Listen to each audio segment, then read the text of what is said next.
ایک کافرہ عورت کا میں واقعہ آپ لوگوں کو سناتا ہوں، پھر میں بات کو مکمل کروں گا۔ ایک عورت تھی جو 60s میں تھی، یعنی اس کی عمر تھی کوئی 65 سال، اچھی ایجڈ عورت ہو جاتی ہے۔ وہ ریٹائر ہوئی تو اس کو $4-5 لاکھ پروویڈنٹ فنڈ ملا، بینیفٹس ملے جو ریٹائرمنٹ کے ہوتے ہیں، اور وہ اپنی ریٹائرمنٹ لائف گزار رہی تھی۔ بڑی گاڑی اس نے رکھی ہوئی تھی، 4 ویلر ڈرائیو۔ ایک دفعہ وہ سفر سے کہیں سے آ رہی تھی کہ اچانک اس کی گاڑی کا ٹائر پنکچر ہوا، تو اس کو گاڑی ایک طرف کو پل کرنی پڑی۔ اب وہ گاڑی سے باہر نکلی، اس نے دیکھا کہ ٹائر پنکچر ہو گیا ہے، تو ٹائر بدلنا پڑے گا، لیکن بڑی گاڑی کا ٹائر وزنی بھی ہوتا ہے اور اکیلے بندے کا اس کو ریپلیس کرنا مشکل بھی ہوتا ہے۔ پھر وہ تو عورت ذات تھی، عورت کمزور ہوتی ہے، نہیں کر سکتی، تو وہ کھڑی سڑک کے کنارے آنے والی گاڑیوں کو روک رہی تھی کہ کوئی بندہ رکے اور میری ہیلپ کر دے۔ اور چونکہ دن کا ٹائم تھا، سورج خوب گرمی برسا رہا تھا، لوگ مصروف تھے، تو آنے والی گاڑی تیز آ رہی تھی اور جا رہی تھی، کوئی رک نہیں رہا تھا۔ گڈ 1 آور اس عورت کو دھوپ کے اندر کھڑا ہونا پڑا۔ اب 1 گھنٹہ دھوپ میں کھڑا ہونے کی وجہ سے اس کو پسینہ بھی آیا ہوا، اور اس کی جلد جو تھی وہ ایسے سرخ ہو گئی جیسے جلد جل جاتی ہے گرمی کی وجہ سے۔ برا حال گرمی سے اس کا، اور کوئی اس کی مدد کے لیے رک نہیں رہا، تو پریشان بھی بڑی تھی۔ بڑی دیر کے بعد ایک لڑکا تھا جس کی عمر 30s میں تھی، یعنی 30-32 سال اس کی عمر تھی لڑکے کی۔ اس نے گاڑی کو روکا اور اس نے پوچھا کہ آپ نے مجھے کیوں روکا ہے؟ اس نے مجھے آپ کی ہیلپ چاہیے، آپ میرا ٹائر بدلوانے میں مدد کر دیں تو میں بھی چل پڑوں گی۔ لڑکے نے گاڑی روکی، باہر آیا، اس نے عورت کو دیکھا کہ بھئی اس کو اتنا پسینہ آیا ہوا ہے اور دھوپ میں کھڑے رہنے کی وجہ سے حالت اس کی بری ہوئی ہے، تو اس نے اس کو کہا کہ دیکھیں میری گاڑی کا اے سی چل رہا ہے، آپ گاڑی کی اگلی سیٹ پہ جا کر بیٹھ جائیں اے سی میں، آپ کو پسینہ بھی خشک ہو جائے گا اور آپ کو تھوڑا آرام بھی مل جائے گا، اور میں نوجوان ہوں، میں اکیلا یہ ٹائر چینج کر لیتا ہوں، میرے لیے کوئی مسئلہ نہیں۔ چنانچہ وہ عورت اس کی گاڑی میں اگلی سیٹ پہ آ کے بیٹھ گئی اور لڑکا اس عورت کی گاڑی کا ٹائر چینج کرنے لگ گیا۔ اب یہ عورت جب ذرا ٹھنڈی جگہ پر بیٹھی، طبیعت بحال ہوئی، تو اس نے دیکھا کہ لڑکا بہت مشقت کے ساتھ گاڑی کا ٹائر چینج کر رہا ہے۔ تو اس کے دل میں احساس ہوا کہ یہ نوجوان بچہ ہے اور اس نے میری خاطر اتنی تکلیف اٹھائی، مجھے آرام دیا اور خود اکیلے تکلیف اٹھائی۔ یہ مجھے بھی کہہ سکتا تھا کہ مجھے ہیلپ کرو تو میں ہیلپ کرتی، مجھے اس نے ایئر کنڈیشن جگہ پہ بٹھا دیا اور خود دھوپ میں لگا ہوا ہے کام کرنے۔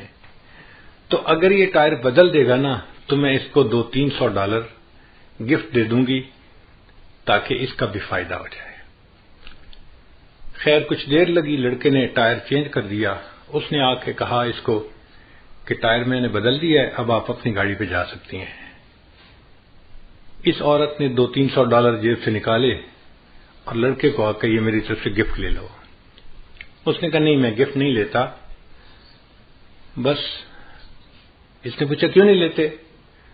اس لڑکے نے آگے سے جواب دیا It is objective of my life to help others. It is objective of my life to help others. When I help someone, I feel happy. یہ جو مجھے خوشی ملتی ہے نا کسی کی مدد کر کے، بس میرا ریوارڈ یہی کافی ہے، مجھے آپ سے $200-300 نہیں چاہیے۔ اب وہ عورت اپنی گاڑی میں آئی اور چل پڑی، مگر اس کے ذہن میں یہی فکر گھوم رہا تھا It is objective of my life to help others. When I help someone, I feel happy.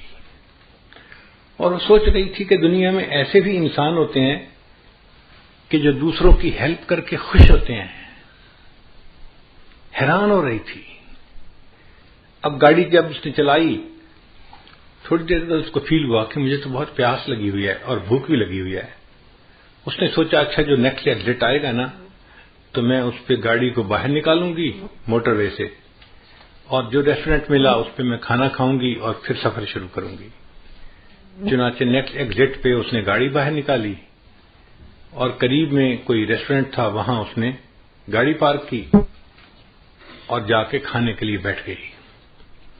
Us hotel میں ایک ویٹریس تھی ریسٹورینٹ میں جو کھانا لاتی تھی۔ اس نے پوچھا کیا چاہیے، اس نے بتایا مجھے یہی چیز لا دو، تو وہ ویٹریس اس کے لیے کھانا لے کے آئی۔ جب اس نے اس کے آگے کھانا لگایا نا، اب اس دوران یہ عورت یہی بیٹھی سوچ رہی تھی کہ اس لڑکے نے کتنا اچھا جواب دیا، it is objective of my life to help others, when I help someone I feel happy.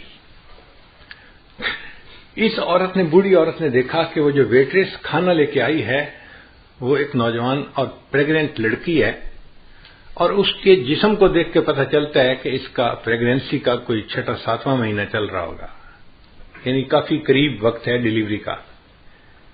اب ایسے وقت میں تو عورت کو گھر پہ آرام کرنا چاہیے، مگر وہ ڈیوٹی کر رہی تھی، تو اس نے سوچا یہ غریب لڑکی ہوگی، اس لیے اس کو نوکری کرنی ہے تاکہ اپنے آپ کو سپورٹ کر سکے۔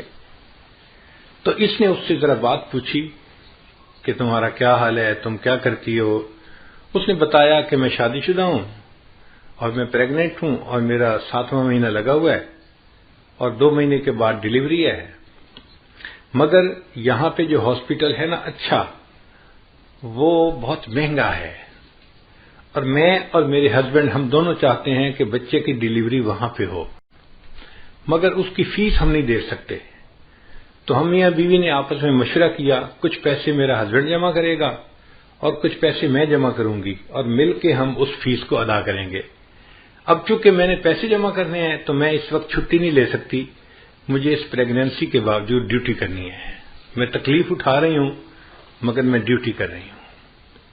اب اس عورت کے ذہن میں خیال آیا کہ میرے پاس تو ریٹائرمنٹ کے کوئی $500,000 بینک میں پڑے ہوئے ہیں، اب $500,000 فالتو پڑے ہیں، اگر میں اس لڑکی کو اس کے ڈیلیوری کے اس کی فیس دے بھی دوں تو مجھے کوئی فرق نہیں پڑتا، مگر اس کے لیے آسانی ہو جائے گی اور یہ بچی اپنے گھر پہ آرام کرے گی۔ اس نے اس سے پوچھا کہ ہاسپٹل کی فیس کتنی ہے؟ اس نے کہا جی $5,000۔ اس نے $5,000 کا چیک لکھا اور ایک لفافے میں ڈال کے نا کھانا کھانے کے بعد اس ویٹریس کو ٹپ دی اور کہا کہ یہ میری طرف سے گفٹ ہے، لیکن اس کو آپ نے یہاں نہیں کھولنا، گھر جا کے کھولنا ہے۔ اس نے جیب میں ڈالی، ٹھیک ہے میں گھر جا کے کھولوں گی۔ اب یہ بوڑھی عمر کی عورت اپنے گھر واپس آ گئی اور وہ نوجوان ویٹریس جو تھی وہ اپنے گھر گئی ڈیوٹی کے بعد۔ جب گھر گئی تو اس کا ہسبینڈ جو تھا وہ ایک بزنس ٹرپ پہ گیا ہوا تھا دوسرے شہر، اور وہ واپس آ چکا تھا۔ چنانچہ اس ویٹریس نے اپنے گھر میں کھانا لگایا اور خاوند کے ساتھ بیٹھ کے کھانا کھانے لگی۔ اب کھانے کے دوران دونوں میاں بیوی آپس میں ڈسکس کرنے لگے کہ کتنا ٹائم رہ گیا بچے کی ڈیلیوری کا۔ اس نے بتایا کہ الٹرا ساؤنڈ کرنے والی ڈاکٹر نے اس تاریخ کو بچے کی ڈیلیوری کا ٹائم بتایا ہے۔ تو خاوند نے کہا کہ اچھا پھر ہمیں پیسے تیار رکھنے چاہیے، چونکہ ہاسپٹل والوں کو تو پہلے پیمنٹ کرنی پڑتی ہے پھر وہ بندے کو ایڈمٹ کرتے ہیں، تو کیا تمہارے پاس پیسے جمع ہو گئے؟ لڑکی نے کہا ہاں میرے پاس بھی کچھ پیسے جمع ہو گئے ہیں، تو میں بھی کنٹریبیوٹ کروں گی، آپ بھی کریں گے، اور ہم دونوں مل کے بل پے کر دیں گے۔ اس دوران اس لڑکی کو خیال آیا کہ آج ایک عورت کھانا کھانے آئی تھی اور اس نے مجھے گفٹ بھی دیا تھا، تو اس نے اپنے ہسبینڈ کو بتایا کہ آج ایک عورت نے مجھے گفٹ دیا تھا۔ اس نے پوچھا کیا گفٹ دیا تھا؟ اس نے کہا پتہ نہیں، وہ لفافہ جیب میں ہے کپڑے میں۔ اس نے کہا لے آؤ۔ تو وہ نوجوان لڑکی گئی اور جیب سے وہ لفافہ لے کے آئی اور اس نے اپنے خاوند کو پکڑا دیا۔ اب جب خاوند نے اس لفافے کو کھولا تو اس کے اندر $5,000 کا ایک چیک تھا۔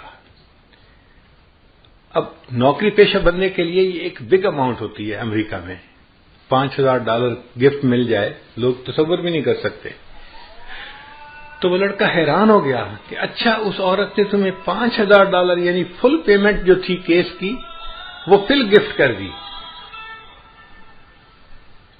تو لڑکی نے کہا جی ہاں اس نے یہ گفٹ دیا ہے۔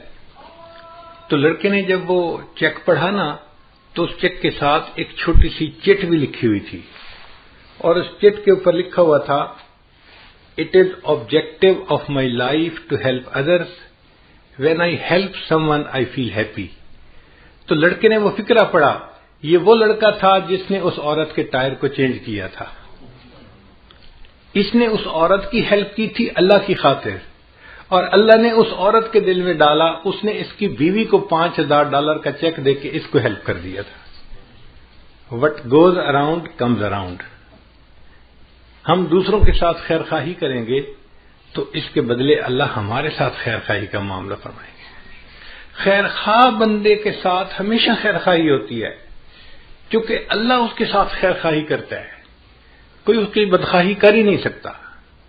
اس لیے ہم انکنڈیشنل خیر خواہی کریں دوسروں کے ساتھ. ہمیں اس میں یہ نہ توقع کہ جی وہ تو ہمارے ساتھ خیر خواہی نہیں کرتا، ہم کیوں کریں؟ بھئی وہ کرتا ہے یا نہیں کرتا، ہم تو کریں نا. جب ہم کریں گے تو اللہ تعالیٰ اس کے بدلے ہمارے ساتھ بھی خیر خواہی کا معاملہ فرما دیں گے.